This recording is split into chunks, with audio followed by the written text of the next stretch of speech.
Reaksi King Nasar saat diminta lamar Irish Bella usai pamer foto berdua. King Nasar diminta segera melamar Irish Bella usai pamer foto berdua. Kebersamaan antara King Nasar dengan Irish Bella dianggap serasi hingga disebut cocok untuk kepelaminan.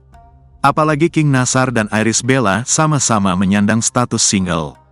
Diketahui bahwa King Nasar duda setelah cerai dari Musdalifah, sedangkan Irish Bella menjanda usai cerai dari Amar Zoni.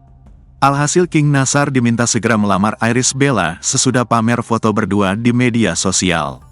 Pasalnya, banyak warganet yang menilai keduanya terlihat begitu cocok. Dalam potret yang dibagikan King Nasar, keduanya berfoto dengan senyuman yang sumringah.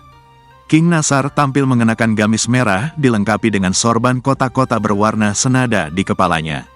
Sementara di sebelahnya, ada Irish Bella yang terlihat anggun dengan gaun bernuansa merah muda nude dengan motif bunga-bunga yang membuatnya tampak elegan. Mantan suami Musdalifah ini kemudian memberikan ucapan selamat ulang tahun berbahasa Arab ke Irish Bella. Sebab beberapa waktu lalu, ibu dua anak itu memang baru saja merayakan ulang tahun yang ke-28. Tak sedikit warganet yang berharap keduanya bisa berakhir di pelaminan. Pasalnya, kedua pesohor tersebut dinilai begitu cocok untuk satu sama lain. Bahkan banyak netizen yang meminta King Nasar untuk segera melamar Irish Bella. King Nasar pun hanya tertawa usai diminta melamar Irish Bella.